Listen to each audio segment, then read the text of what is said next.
Welcome to Carrying Wayward, a supernatural podcast for fans who aren't ready to let go and newcomers to the series who are ready to jump in.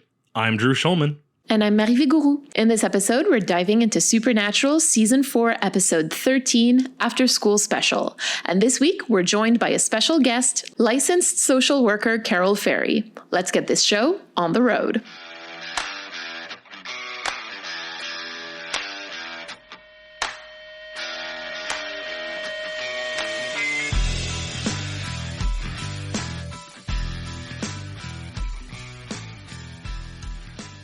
Hey, welcome back, Carol. Welcome back to Carrying Wayward.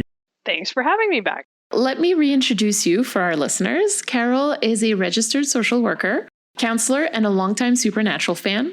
She has a bachelor's of social work with a minor in psychology and a master of social work in the field of social justice and diversity. Carol has worked in community activism and development and currently works as a short-term counselor. Drew, are you ready to recap this episode for us? Count me down. 3, 2, 1, go. We started a school where a bully, insults his girl, and then she murders her by drowning her in a toilet, and then some goo comes out of her, and the brothers pick it up thinking it's a case, but it turns out it's also a high school they went to when they were younger, and they figure out that it's like ectoplasm, and there's other hauntings going on, and they think it might be Sam's old friend from when he was a kid who was bullied and really angry at bullies, but then it's not him. It turns out it's actually the bully, who himself was also a depressing backstory we found out from the father. And then they beat up a ghost and burn his hair and save the day. And we have a bunch of flashbacks about Sam and Dean in high school and learn about their childhood. And it's super depressing in many, many ways. Time. That's about right. That sounds about right. Yeah, that's the episode. Let's move on to the long game. Sure. What did we learn this week? This is a pretty iconic episode in the fandom. And I'm mostly going to say that it's because of the gym teacher outfit. So Jensen Ackles actually gave input on what the costume should look like, and he based it off of his own high school on one of his own high school PE teachers.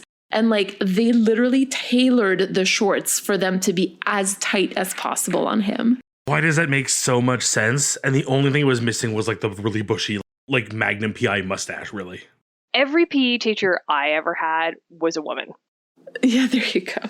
So there's a lot of stuff about the brothers' childhood also and the neglect that they lived at the hands of John. And there's a lot of implied John in this episode. It feels so John-centric in the way that it's about their upbringing and their childhood. And we literally get what might be a stand-in for John in the car when they're leaving. And I'm willing to bet a sample of his voice or someone imitating him. Yet without actually being present, he is so present. The closet scene where he's Dean's describing what he thinks sounds like the most bomb, independent adult situation, and his girlfriend just looks so horrified. It's an empathy I don't think Dean gets anywhere else, where it's simultaneously you should not have to do this. But I'm also not going to infantilize you. I'm just going to be empathetic, which is arguably why he doesn't freak out in that scene. I have thoughts about that scene, too. Oh, we're going to get to that scene for sure. This is also the first time that we see black goo on the show, and that is going to follow us until the very end of season 15. I jokingly in my notes put it demons now in liquid form. But I was wrong. It was a ghost. I'm so sorry. So in this case, it is ectoplasm. However, we're going to see, I think what I'm referring to is mostly the visual effect of the black goo, that we're going to see have different roles on the show. So it will be ectoplasm. Oh no, that's not true. We also had ectoplasm in the Holmes episode, the hotel or the condo building with Joe. It's the first time we see it coming out of a human versus coming out of a wall. Correct. Sam also says that it's the third school that they've been to and it's November. So that means roughly 1 month per school that they're going to. And that also means that it is the anniversary month of their mother's death. Crap, I didn't even realize that. Didn't realize that one. Did, however, in big bold letters write, confused how transferring this much hasn't triggered a CPS call. I think it's because they're changing states. So again, I'm certainly not any kind of knowledgeable when it comes to the United States systems, but I think it has to do with the changing of states. So changing of states, I could understand, but every time you go to a school, you usually get your records transferred. And if you don't get your records transferred, usually a school administrator is going, have you been homeschooled before this? Like, where are you before we put you into a grade? And how do we know that we can put you into that grade? So at some point, as a school administrator, granted, it's the 90s. And for those of you who did not grow up in the 90s, adult supervision of children was questionable at a lot of times. But like, at some point, I would figure as a school administrator that you'd go, oh, okay, so I have transcripts from this school from October, and then I have transcripts from another school from September. Is your dad in the military? Like, do you move around a lot base to base to base? No? Okay. But I'm also willing to bet, and I mean, this just says more about John than anything else. I feel like John's a pretty good liar and probably decent when it comes to forgeries or knows somebody who is. So forged documents, and he does have a military, and he also does have a military background, so lying about being military just for the sake of moving schools. I think the brothers, at one point, one of them even says that he's in the military as part of their cover story of why they're moving so much. I will accept that as an explanation. Let's accept the worst John Winchester case as the explanation for this. So also, I don't know if you guys clocked it, but on the blackboard in Sam's classroom, you can see that they're talking about the trial of Johnny Cade, and they're planning to have a play about it. Some students playing the lawyers, the witnesses, and the jury. And knowing what Sam decides to study in university, or in college, sorry, this is the States, I kind of think that it's a really sweet wink to that and like a way to show just how influential Mr. Wyatt was to him, to go even beyond like the really touching moment at the end. Does the content of the trial of Johnny Cade have any bearing on the episode? I mean, not really. What I will say is that the trial is actually from a 1967 novel called The Outsiders, which was made into a movie in 1983 by Francis Ford Coppola and starred, amongst many others, Emilio Estevez, Rob Lowe, Tom Cruise, and Patrick Swayze. So I would assume that this is a movie that Dean would be very familiar with. I mean, Dean's look is pretty greaser from that book, so I mean, he was just missing the comb, like the switchblade comb, really. And the last thing that I wanted to add here is that the school is Truman High and that the sports team is the Bombers. For anyone kind of rusty on their American history, and in this case, I guess world history, President Truman was the one who ordered the nuclear attack on Hiroshima and Nagasaki in August 1945. I don't know if the writing team was trying to make a joke, but if they did, I'd really like them to explain it to me because I just don't find it funny. Yeah, one way of interpreting it could absolutely be a joke. The other part of me is going, this is a country that has numerous sports teams named after racial slurs. So I also wouldn't be surprised if there is legitimately a Truman High School whose mascot is the Bombers. But I think it also might be a commentary on just sort of the American view of like war and the military lifestyle, that it's a positive thing. I agree. You know what? I think it could be that, and I would be willing to kind of take that into consideration if there had been like a comment about it. You know, if somebody had said, oh, the Truman Bombers, that's a little off. You know, any kind of comment about it, I think would have made it look intentional in a way of like a commentary rather than like, ha ha ha, look what we did. Well, let's move on from the bad decisions the writers made to the bad decisions some of the brothers made this week. Today, our theme is going to be lashing out because we see a lot of that in this episode. But before we go on and talk about it, is there, like, what comes to mind when you think about lashing out? Me, right away, it jumps to kind of that, like, violent outburst, whether physically or, I guess, like, verbally, kind of like a tantrum. I think in the modern day, we kind of see it in like just viral videos of people who are just angry to a level where they're no longer making sense. And there's just like a rage or an emotion you can't handle anymore. And you're letting it out in ways that don't necessarily like make the right sense. Like you watch someone do a thing and you're like, why would they do that? It's because they've gotten so upset, angry, frustrated, whatever emotion that they're feeling, that it comes out in bursts and they can't control it. So I'm going to preface this. This is taking place in high school. And there's a thing I want us to take into consideration when we kind of look through this lens. One of which is your brain, the average person's brain, doesn't actually finish fully developing till around 25, 27. And one of the last things that develops is actually the part of your brain that allows relay and transfer of information, because your brain handles things in different sections. The part of your brain that's calculating, hey, getting on this skateboard and holding onto the back of my friend's car as he drives at 50 kilometers an hour might result in the following N injuries. When you're younger, reaches the impulse part of your control part of your brain very slowly, which is why you run into kids and teenagers doing things that as adults you go, why would you? What part of you wouldn't realize that was not a smart thing to do? And the reality is, oh no, there was a part of their brain that realized it was not a smart thing to do, but by the time that information connected with the impulse control, they were already on the skateboard and the car was already driving down the street.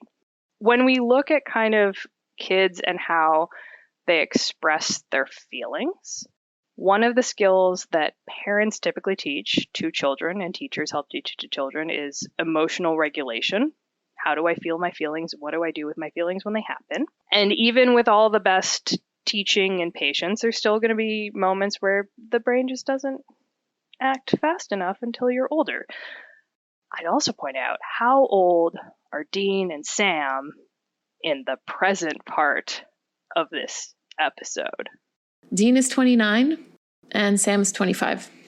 Sam's impulse control just finished developing. So if we want to maybe look back at some of his choices earlier in the seasons 1 through 4, Dean by this point should probably be a little bit more head screwed on. But the other part that influences how we emotionally regulate is what happens to us and how that impacts not only how our brain physically develops, but what coping skills we come up with. What decision do you feel was your jumping off point for this week's conversation, Mary?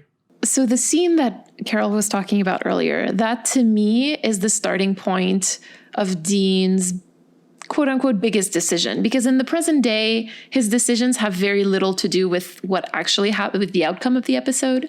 The way that he lashes out or acts out is by cheating on Amanda. And let me just walk you through my thought process here. When they're kissing in the broom closet and he's trying to make plans with her, and like you said, just trying to tell her about the most amazing thing that he can possibly think of, she realizes that he's neglected. So she's a teen, so she doesn't necessarily say those words, but that's really what's happening. And she's shocked that he doesn't have a curfew. She's shocked that he's taking care of his brother alone for a couple of weeks in a motel. The reality is that she doesn't even know the half of it. And so in that moment, he's confronted with like really big feelings that he has neither the emotional maturity, like you were talking about, Carol, or the toolkit, like you were also talking about. Reminder that he's 18 years old. So I don't want to make it seem like he's doing this maliciously or consciously, but he goes and cheats on Amanda because he knows that the consequence of that will be that she's going to break up with him. And so it becomes very much a self-fulfilling prophecy here of, hate the school. This always happens, blah, blah, blah, blah, blah, blah, blah. I'll be honest, I don't even think that's what I saw initially, was that he cheated on Amanda to get a reaction from Amanda to get the breakup to move things on. I saw it as he failed with Amanda and was taking a mulligan. Like maybe the next girl will find my no curfew interesting and get my cool Dean vibes and like me and, fulfill me in some way. Do you think it was the way Amanda reacted to what he described, or do you think it was the fact that she invited him to meet her parents? So for me, I really think that it's both of those things compounded. I think that one without the other, he may not have done what he did, but I think both of them together is what happened, because she has already hinted that she has quote unquote good parents. And he's like, I don't want to see that. Like, I can't handle seeing what it's like in a good family where parents actually care about their children. His exact words were, I don't do parents. It just feels a little bit of a coded language for someone who's so like, look how free and cool I am, and like doesn't want to deal with parents. I think he's speaking about more than just Amanda's parents. I think it's a bit compounded. You're right. I think it has two things at once. To me, thinking of Dean's character over the past couple of seasons, Dean has a constant fear of failure and a constant perception that he's not good enough. A coping mechanism is maybe looking at your dad and going, well, yeah, we're just screwed up, so of course I'm not going to be good enough because we're a messed up family with messed up baggage, and this is the best you can be with the messed up baggage we have. Because Dean doesn't really have he doesn't have a blind sugar-coated look at his perception of his family. He literally has a nope, we're just a clusterfuck, and this is the best we can be given what we have. There's two possible outcomes of meeting Amanda's parents. One is meeting parents that go, wow, you're really resilient. You've been doing a lot. You should be really proud of yourself. How can we help? Which then means he has to confront what his family is. The other possibility of it is they look at him and go, you're not good enough for our kid. Which then means, once again, he's failed to be enough. Easiest out, and it is a self-fulfilling prophecy, and a lot of people use self-fulfilling prophecies as a coping mechanism. Not necessarily conscious, is I will blow it up before it has the opportunity to blow up. And if it blows up on my terms, then I was in control. Carol, I'm really sorry, but I cannot relate to what you're saying. I have never done this in my entire life. This is foreign to me.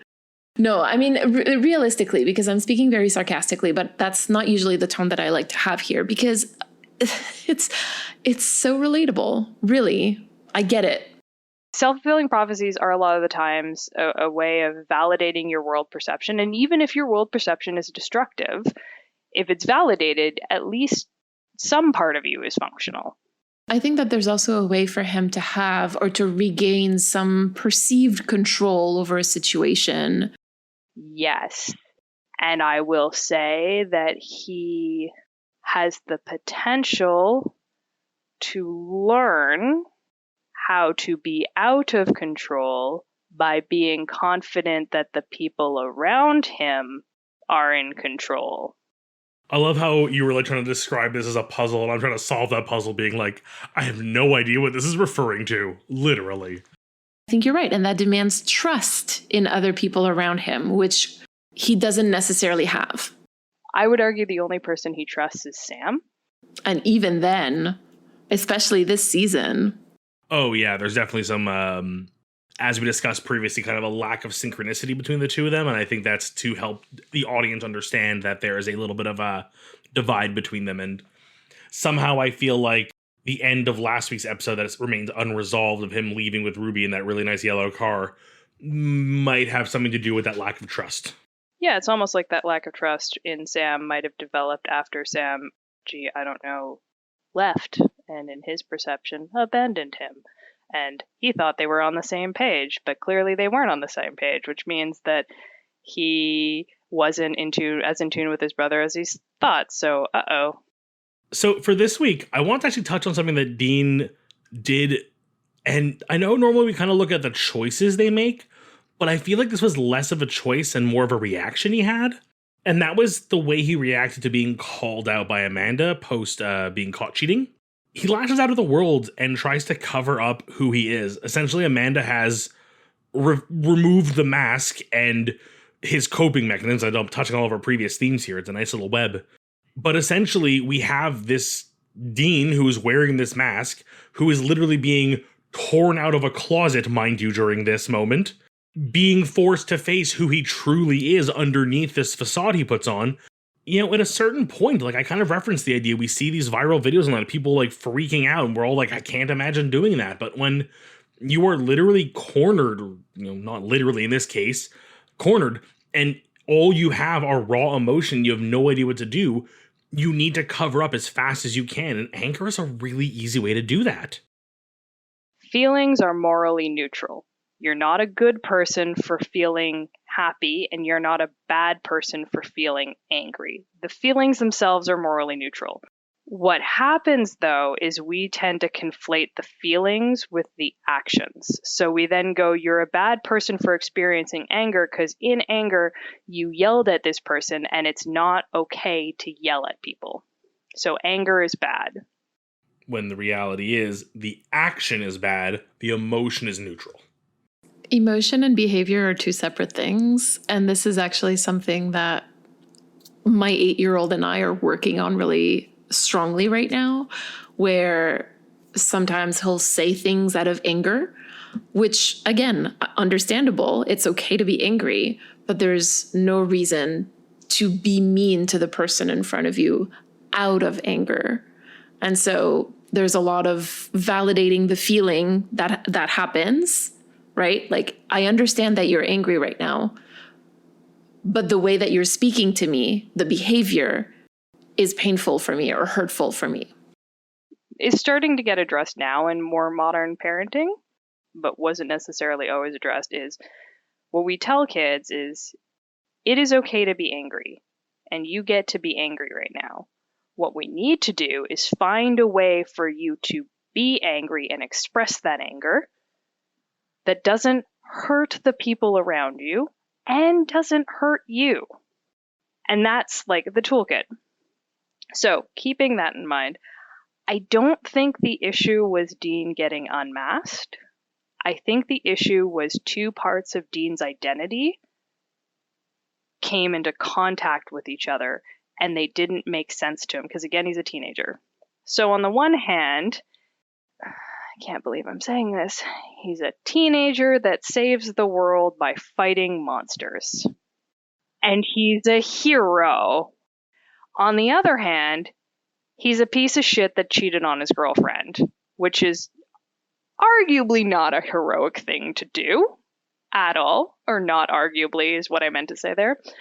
But those are two things that do not meet together, and Dean does not do well with gray. Dean likes black and white. It's bad, I kill it. It's good, I save it.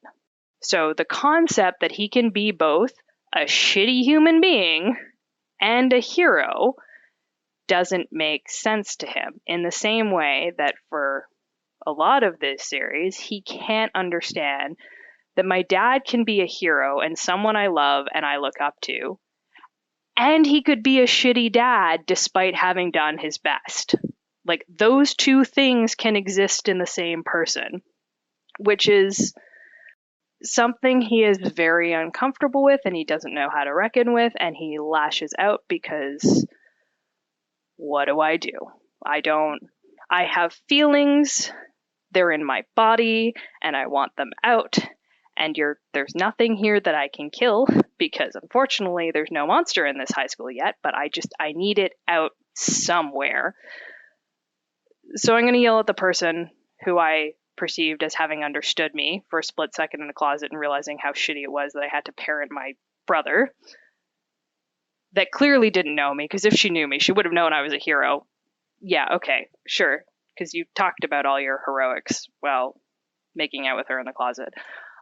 So yeah, that's the thing. It's two parts of his identity coming into contact with each other and him not knowing how to reckon the two.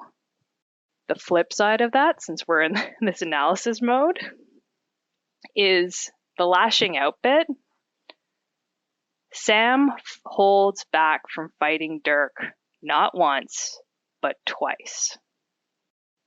I would argue that Sam, by contrast, can understand that I can do good things in good situations and I can do bad things in other situations. And that's why he doesn't go to Dean for this situation, because some part of him's going, I go to Dean and Dean takes us over. The freak show side of part of it aside is I've escalated this to like an 18-year-old picking on what, a 14-year-old? Which would not be good. Sam also understands that the thing that can be good in one situation, the same thing can be bad in another situation. And I think that shows like a degree of emotional maturity that you don't necessarily see in a 14-year-old. or maybe a better toolkit because he was raised more by Dean than by John. I'm not sure. I always understood Sam as being the product of two unperfect parents that kind of balanced each other out. John is super rules, regulations. This is the box. This is what we do. We don't go out of the box unless under the following. Like he runs his family like a military. Dean lives his life emotionally based on wherever the wind swishes his sails in a particular mood. Sometimes that's into a broom closet with a girl. The thing that I always loved about Sam's character is Sam, on some level, understands where the rules are important. Like, he understands the parts of John that taught him, you don't do this, you don't do that. John's the type of military-esque training that I think would actually teach Sam, you don't ever fight anyone, because how I taught you to fight is not how any other kid's going to know how to fight, and you will seriously hurt someone. Dean, on the other hand, teaches Sam that, like, it is occasionally and even frequently good to do things just because you enjoy them, because you want to do them, because you don't want soup for dinner, you want Fruit Loops for dinner. And those two things kind of build, I think, some of the best parts of Sam. And it's kind of a shame that on one hand, John never gets to see the good parts he built in Sam, or Dean for that matter. And Dean has a really hard time recognizing the good parts he built in Sam. That is so sad, and I love it. Can we segue into Sam's choice in this episode? I loved Sam in this episode, frankly. Like, it's just a really good story about who he is and what shaped him before, but he's confronted with an action from decades ago that had huge repercussions that he never knew about. So, like, he's finding out about all this 22 years later, I think. So, like you mentioned, the second time that Dirk picks a fight with him, or actually the third time, if I'm not mistaken, Sam decides that this time he's going to fight back. And I think that, having listened to your analysis, Carol, I'm starting to think that he listened to the Dean in his head instead of listening to the John. And he does, and as predicted, he overpowers Dirk very quickly and very easily, but he doesn't really stop there. And I think that that's the part that's the most interesting to me. He turns the situation around, and he's the one to beat up the other kid, and then he humiliates him in front of all of the kids who are present. And again, I want to be careful because Sam is 14, so I really don't think that this was, again, done maliciously. But he's hearing the other kids cheering, and I think in the moment he enjoys it. And he gets caught up in the moment, and he does something that I think he comes to regret later, and even something that I don't think he would have done in different circumstances. And because in a way he's like exacting revenge on Dirk, right? When the Sam that we knew in season 1 was really against revenge. So Sam's actions back in 97 is what launched the actions of this episode 22 years later. And he could have stopped beating up Dirk, much like our conversation in Metamorphosis, Drew, where Jack could have held back, but didn't. But even in the fight choreography, like they clearly indicate 2 points in the fight where Sam has won. Sam could turn around, walk away, and everyone knows he won. But in both cases, he goes, no, I'm not done yet. And I think that is kind of, as you both put it very well, that is a very mellow blend of both the John and the Dean side of, I mean, ultimately, he held back from fighting. Yes, a teacher intervened and stopped before anything more could happen. And yes, when he's threatened in the classroom, he kind of just shrugs it off. But in this moment, he's gotten to a point where essentially it's self-defense. He has basically said, I'm not going to fight you, taken the hit, and then went, okay, at this point, there's no walking away. You're just going to hit me again. I need to defend myself. But it's that tip over, the choice he makes to continue lashing out and tips over into, I'm just getting revenge now. I would also argue, like, this might be a little bit of my own, like, in my head, but could this be where maybe the hero complex starts? I mean, I'm going to argue that there's no way either one of those boys walked out of that situation without a hero complex a mile wide. I definitely think this probably formed a like fundamental memory or a core memory for him. I have a general frustration with the first 6 seasons of Supernatural and this like underlying theme that everything to do with Sam from the past, whether it be a choice he consciously or unconsciously made, wreaks eternal havoc. Like it's just at a certain point, and maybe I should have seen this as the writing on the wall. I'm just kind of like, can we stop telling people that like they're doomed by things that happened a number of years ago? The other thing is, even in that fight, he holds down on, like, he stays down on the ground for a good couple of minutes, not doing anything. And to me, there's a very clear calculation of like, okay, do I do this? Yeah. And I think the initial calculation, the way I interpret it, was probably like, okay, the John Winchester, fine, I'm going to put this kid in this place, so he's going to leave me and my friends alone, and I'm going to walk away. I don't think it was necessarily revenge against Dirk. I think it was probably just in this one little bubble of time, I'm in charge, I'm setting the standards, I'm making all the decisions. I get to decide when to stop. I get to decide when's enough. I get to make all those choices. Because keep in mind, this happens right after he walks out of a conversation with his teacher, where his teacher says, like, if you don't want what your family wants, that's okay.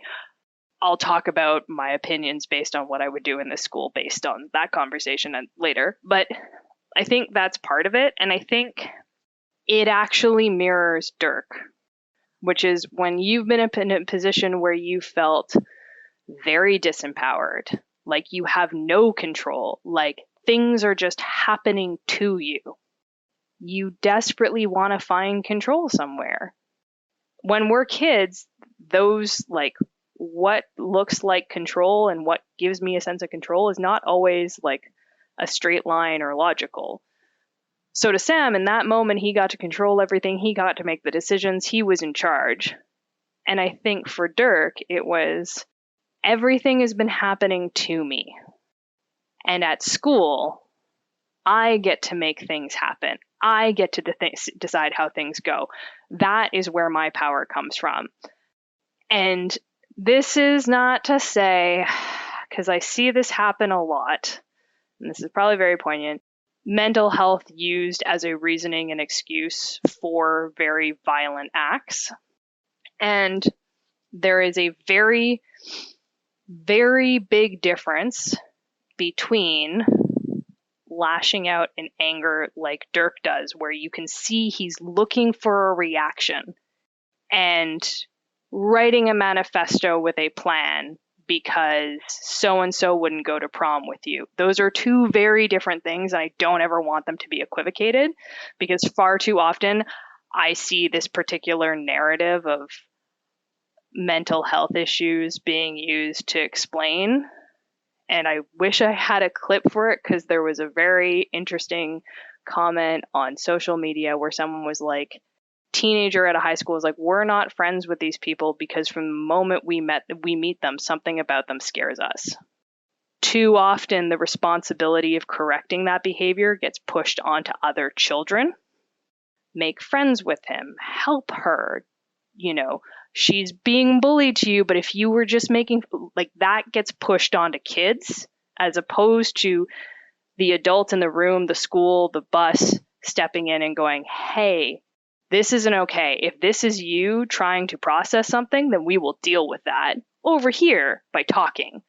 But we're not dealing with it by forcing you to partner with the well-behaved child in class in hopes that it, quote unquote, rubs off. Right. So as you know, I am a school shooter survivor. And the person who decided to open fire at my school basically said that the reason why he was doing this was because he was not part of the popular kids and he had been bullied by the popular kids. He didn't even go to my school, but he chose that particular school for his own reasons. And I remember in the days and the weeks that followed, a lot of the narrative was, well, if people were more inclusive, this wouldn't have happened. And I have to say that for a long time, I internalized that. And it's only recently that I've kind of been calling bullshit on it. Because like you said, and I absolutely agree, those are two separate behaviors. What Dirk did versus you're referring in part to school shooters. Those are two separate things. Thank you for really making that difference, because I think it's an important one. Because Dirk needs help. Let's be very clear. He needs proper help. He needs an adult to talk to him properly so that he can then process all of those big feelings too. There's a little bit about Dirk that I'd like to talk about, and I know, Carol, you have extra things to talk about when it comes to Dirk. He comes from a low-income family where his dad was always busy working, his mom was sick, then she passed away from cancer. And from what we understand, Dirk was often left alone, isolated. He took care of his mother while she was sick, so he was neglected and parentified. That really reminds me of another character on this show called Dean Winchester. You may have heard of him. And I think that Dirk is who Dean could potentially have become, maybe if he hadn't had to have cared for Sam. I kind of love that, like, in an episode that's so Sam-centric, we still managed to get a lot about Dean. There's a very big difference, parentification happens in a bunch of different ways, but there's also a very big difference between parentification that happens because of socioeconomic reasons versus parentification that happens because of choices. For example, if I'm working with two folks that have been parentified, but one was from a single parent household whose parents had to work 2 to 3 jobs to literally keep a roof over their head, I'm going to look, and there's going to be a very different impact on the choices for that child to become parentified than the kid who comes from maybe a two-parent household where both parents worked a regular 9-to-5 job, who were home all the time, and that kid became parentified because of other reasons. Like, my understanding is that the oldest child takes care of the youngest child because that's just how family structures work, as opposed to, I really wish my oldest child didn't have to look after my youngest child, but like, it's that or we're homeless kind of thing. I say that it has a very different impact because children are incredibly bright, they're incredibly astute, and they recognize things going on around them. So they do understand the difference between my mom has to work all the time to pay bills, or my dad has to work all the time to pay bills, versus mom and dad are home, but I'm still not getting a parent. Like, those are two very different impacts. Dirk has the confluence of like every possible shitty situation. Low income, so parent has to work 2 jobs. This is the United States, so I also don't even want to know how much of a hit cancer treatment possibly cost. Had to take care of his mom while she was dying. There's grief, but there's also complex grief over probably feelings of relief once his mom was dead, of no longer having to do that work, and simultaneously desperately hating that his mom is gone. And all of that is in this tiny human who goes to school, gets picked on for things outside of his control, doesn't ever seem to have an adult who's present, because I mean, his dad owns what he can, but his dad's not at school, his dad's not in that environment. There doesn't appear to be an adult at any point in time that seems to like sit this kid down and go, hey, what can we do? What outlet can we find you? I would argue there is a pretty privilege there, in that Sam is a really cute looking kid. He comes to school, essentially writes what looks like a joke paper, and gets like taken aside at class, given mentoring, offered opportunities, encouraged in like a whole conversation. And he's been there for like, what, 4 days? And I can't imagine to Dirk what it must have felt like to watch this new kid waltz in and get all the love and care and support that you desperately wished you had in 4 days. Yeah, for sure. Like, the amount of injustice that this must feel to him. I would have picked on Sam at that point. I was going to say it makes sense for Dirk, but yeah, you put it well. But that's what he's trying to do by picking all those fights. He's trying to draw attention to himself. It's a call for help. Oh, Dirk. I can't but help to wonder what Dirk's life would have looked like in kind of modern concepts around substance use that we have versus probably what was around in 2000s. And even today, it's definitely, there's still a lot of stigma around it, but it's nowhere near what it was in the early 2000s. Well, with those very sad words, are we ready to move into critical time? I think we are. This episode was, I'm going to start with the director, who was Adam Kane. It's his only Supernatural episode. I took the liberty of looking him up because I always find, again, we have our one-offs. You know, there's going to be some sort of like interesting piece of their past. He has just basically done like one, like maybe 3 or 4 episodes of like every single show I can recall the name of, but guarantee you I've never seen. Ultimately, I don't think I can glean anything from Adam's pre and post Supernatural writing times. Let's move on to our writers. And this episode was written by Andrew Dabb and Daniel Laughlin. Now, these are the lovely people who gave us Yellow Fever. So that, and I just also want to point out that there's another, so in addition to the Truman High bombers, there's also a case of Dean calling an Asian student Hello Kitty. So I have some questions regarding Asian hate when it comes to these two writers. Once, maybe. Twice is weird. 3 times? Yeah, no, I don't like that. 3 times in 2 episodes. So something to keep in mind, because it's, you know, despite the consistent misogyny that we've seen, this is a little different than what we've seen before.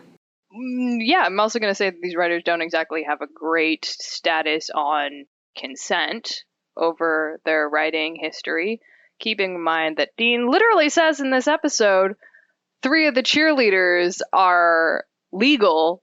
Guess which 3?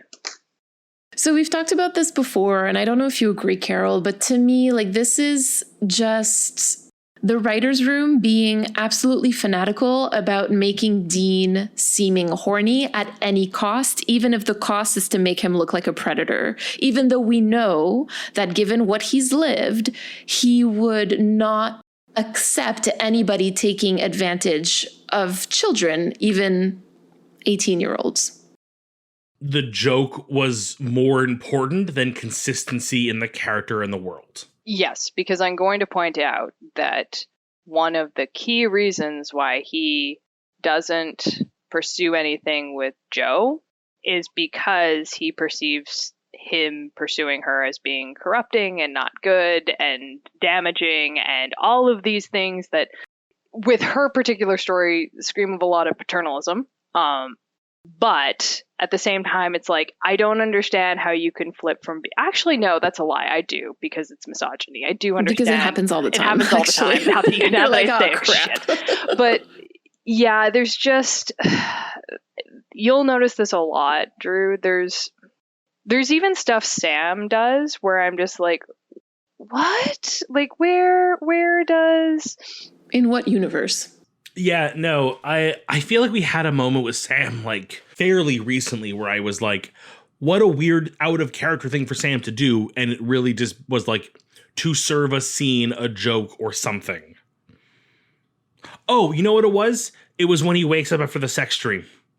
And I can't figure out if it has to do with the fact that a huge percentage of the fan base is female demographically. And there's this like attempt to macho-fy the show with these really terrible things. Or if it's like a certain level of the writer's own self-loathing for their, I don't know. It's not good. It's not. I always felt like, especially at the very beginning, there was so much resentment from the writer's room. And I don't want to just, point at the writers, but like just in general from a lot of the creatives who held power in that show, that there was a lot of resentment in terms of like the fan base that they got is not the fan base that they wanted. For example, in this episode, Dean makes a reference, the "Oh Captain, My Captain" line, referencing a famous film that is very much about students learning who they are and eventually coming out, and is heavily considered to be a queer-coded movie. I do know a lot of the tension in the early seasons was because like Kripke had a vision for the show that was not going to have any kind of romantic tropes, which I remember being like, oh, you know, this is kind of nice and kind of a wonderful break from the soap opera drama that was like Dawson's Creek, which I also watched and loved, and all of that kind of stuff. Could we write a space in a story where there doesn't need to be anything romantic in order for it to have validity? I can't figure out if the flip-flopping and indecisiveness has to do with a writer's room that was desperately trying to steer it back towards that, and maybe a studio that was funding it that was going, I don't know if you know, but teenagers spend a lot of money and we would like them to spend their money with us. I think it's the interesting duality of you don't get to pick your fans, but at the same time, I sometimes wonder if we're also, as fandoms, sometimes going too into the weeds and miss like the glaring simpler explanation, which is just we had 12 different writers teams, 3 showrunners, and then a bunch of actors that may or may not have wanted to be on the show any longer, and this is what you got. This is the hodgepodge of stew that you got. We see it a lot more in the later seasons, particularly at the end of the Carver era and into the Dab era. And that's why it's always really hard for me to talk about the creative decisions, because you never really know who to pinpoint. And that's why I talk about it a very nebulous thing. And I'm like, I don't really want to say that it's this particular writer's fault, because I don't know that for sure. Because what tells me that this particular line about Hello Kitty wasn't added by another writer, by another producer, by Kripke himself? I don't know. So that's why I'm never really pointing fingers at anybody specifically, even Sarah Gamble. The more involved fan bases and these communities have become, the more representation we're getting on screen, which is wonderful. We as fandoms push for collective changes, for inclusivity, for pointing out problematic things. Flip side is that in an effort to sell things, more and more I'm watching some truly wonderful stories kind of get diluted from a commercial standpoint of we want to hit as many target possible audiences to collect and make as much money as humanly possible. The more connected we get, the bigger the worlds get, the bigger our world gets, the more rapid exchange of information we have, the more that gets turned into data points, and the more industry uses data points that are probably not at all reflective of the reality to convince doing things like.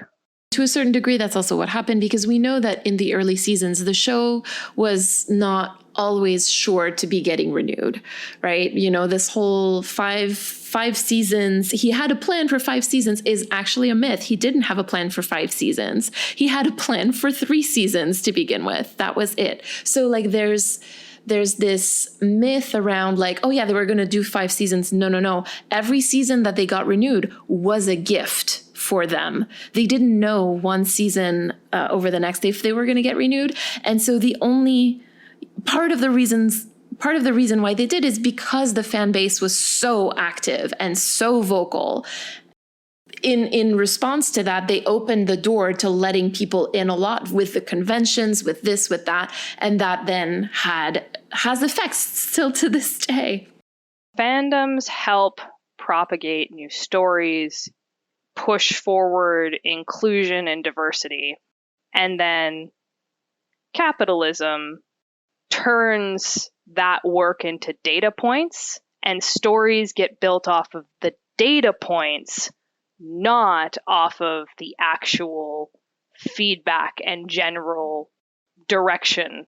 And that's the problem. We've started making stories based on data points to make sure we get the highest number of viewers. And someone somewhere probably said, hey, Hello Kitty gets us 7 more data points in this demographic, so we're going to put it in. I think that's also the problem too when you start building stories in that way, is you then are not just considering who's watching the show and what they like, but who's watching the show and what they don't like. So this week we're doing something a little bit differently. We're skipping the voicemail and we're using critical time for a more unstructured conversation, as you may have already started to hear. But we do have a very specific question for our guest. So Carol, if you were a social worker at Truman High in 1997, apart from changing the name of the sports team, what would you do? Walk us through it. You're hired. It's your first day. You get into your office. You slam your really hip bag down and you start laying some ground rules. First, I tell an English teacher not to tell a 14-year-old that there are exactly 4 or 5 moments in their life that are going to define the rest of their life. That was such bad advice. Few things. Hey, we have new transfer kids. What are their records from? How did they get registered in this school? Like, did a parent come? Hey, we have 2 new kids. Has anyone talked to their parent? Oh, no? Weird. Oh, can I see their school records? Great. Do we have a protocol in place for new students? These kids had to come in and register at the front desk to acknowledge they're new students. They had to be given a class schedule. Where are their books? Did they get partnered with a guidance counselor to make sure that they were matched with the right courses based on what they've done in the past? Any sort of coordination. So that's just like basic brass tacks on school administration. I would hope that a teacher would have sent Dirk to me. If not, I probably would have noticed Dirk. It's not like he was subtle about what he was doing. And I probably would have pulled him into my office and been like, so this is the complicated thing about working with kids, especially in therapy. Developmentally, there's different stages. Talk therapy is not accessible to everyone. Dirk is, however, 14. Talk therapy is about a time we could probably start working on that. Definitely a time we could start working on that. And I probably would have been like, hey, kiddo, so I heard that you lost your mom. You don't have to talk about it if you don't want to, but this is a space you could talk about it. Better still, this is a space that you can come to when you just can't. Because I wonder how many of those fights probably would have stopped if Dirk had just had a place to go, if he just can't. I also probably would have known that, strangely enough, Sam and Dean seem to come to school without, lunches. So are they registered in the lunch program? Probably not, because that would have required paperwork that, again, I don't know how my principal failed to get done or get collected. So I would have noticed kids showing up without lunches. I also probably would have known that Dean is at home unsupervised because most teenagers suck at keeping secrets. So I probably would have hauled him in and been like, hey, can we talk about where you're staying? I understand that you're 18 years of age, so technically I can't call CPS on you, but I can be concerned about your brother. Overall, aside from all of that, I think the main thing, if I could sum it down into one non-angry rant, is I would have worked on teaching kids at that school how to emotionally process in a healthy way. And I would have worked on giving kids the space and time to step away and to emotionally regulate when they need it. And that can look like my office door is always open. That can look like, hey, we need to talk about how you have a tendency to try and solve problems with your fists. And why is that the first place you go? Because there are other ways of solving the problem. And if the fists are just the one that gets the energy out, then we can talk about other ways to get your energy out. we all have feelings, and they all get big. And some days we're really good at managing those big feelings, and some days we're not. And it's okay to have days where you're not. Well, this has been Free Digital Therapy with Carol. Do we want to take a turn to reflect ourselves on this week's episode? I would love that. This episode really reminds me how important it is to step back from situations where emotions are really, really high, because I, 34 years old, am just not my best self in those situations. And stepping back really allows me to process my own shit and then go back into the situation with a better understanding of where I stand and what my own boundaries are. For me, I really focus on the memory side of things in this episode, though we didn't speak about it much. The way the two brothers remember this roughly a month in school, while I'm sure they are cherry-picked memories for the sake of storytelling in a TV show, it feels weird that in an entire month, the two things Dean thinks about are the chick who called him out for having problems that he needs to deal with, and then cheating on her and being called out again and having to react the way he did. And Sam goes right for the hero moment.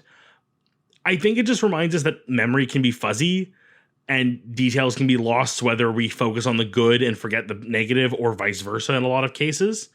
With a bit of like an ironic twist of all weeks to do this, it's reminded me that it's important to reflect on my past.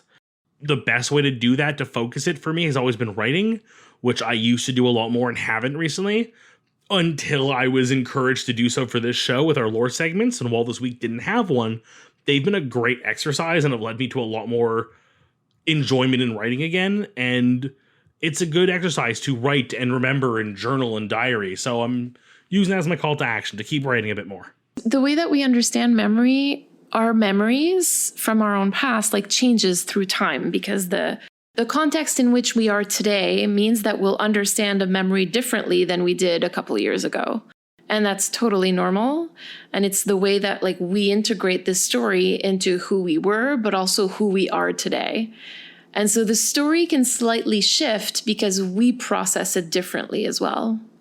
Yeah, there's a phenomenon called hindsight bias, where we look back on things and judge ourselves and our choices based on the information that we presently have. And we have a tendency to forget in that situation that the only reason you are able to perceive those different opportunities and different choices is because you have the knowledge of the outcome. There you go. Exactly. And even without that too, like there are things that I'm like, oh yeah, well, I know that now. I might still do it the same way just because it led me there. Like, I think that there's different ways of approaching it. It's actually one of the biggest triggers for most people that get that anxious feeling of like a shame memory, where you remember something that you did and you're really ashamed of it. And you sometimes have to forcefully remind yourself, acted the way you acted based on the tools, knowledge, and experience you had at that point in time. This episode has actually always been my least favorite episode, not because it's badly written, not because of... I was pretty badly bullied in elementary school, and I kind of went from the like Sam to Dean back to Sam in my evolution through school. So I was really bullied in elementary school. I developed a defense mechanism of I learned very quickly that when you're the loudest person in the room, people don't actually pay attention to you. They're not really paying attention to you. So it's actually the easiest way to get away people looking too closely. That way of coping was basically how I got through high school, until I actually had some teachers that pointed it out to me. Kind of episode for me because I can kind of relate to both perspectives. I have been, not the cheating on part of it, but being called out and like my two identities being kind of forced to meet each other and not dealing well with that. And I also, kind of liked the one moment where I got to fight back against the bully and then realized afterwards that that didn't really solve the problem so much. So it's always been kind of a hard episode to watch because of, I think, secondhand embarrassment. Because I watch it and go, ooh, oh boy. Ooh, yeah. Oh, I relate. Oh, this hurts. And I think for me, the hardest part of this episode is this kind of narrative you just need to get through school. Like, you just need to get through high school and then you're done with it and everything will be better. Yeah, I didn't appreciate that either, frankly. Yeah, no, not a good lesson, please. No, and I understand where it comes from because it fundamentally comes from people that have never been in those situations that desperately just want to find something to help. And it also sometimes comes from some people that did get out and everything was better once they got out, but it's not always that way. And I think the thing I take away from this is if you are in a situation where you are doing things in hopes of getting attention and help, and it doesn't seem like anyone's listening to you, there is a chance it's not because they're not listening, it's because the language you're communicating in, they don't understand. But that doesn't mean there isn't someone that is going to speak your language. So if you feel like you're scratching at the walls, trying to get anyone to just help you open the door, you can find that. And if you can't find it, it is okay to ask someone else to help you find it. And you don't have to have all the words. You don't have to have all the tools. Trust me, a lot of us are very trained at breaking things apart and making sense out of single word answers. Try to find someone who can speak your language. And if you can't find someone who can speak your language, try to find someone who understands, I need help. Very well said. Thank you.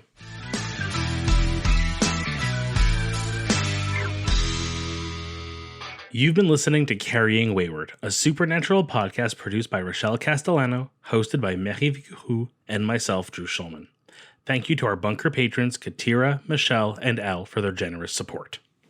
This week, we'd like to thank Carol Ferry for joining us. Help us keep the conversation going. You can send us a 3-minute voice recording at carryingwayward@gmail.com. Follow us on Twitter, Instagram, TikTok, and YouTube using @carryingwayward, and leave us a rating and a review on your podcast service of choice. And don't forget to join our Ko-fi or Patreon for perks and extra content. You can use the link in all of our social media bios or go directly to carryingwayward.com. Carry on, our wayward friends. Whap, whap.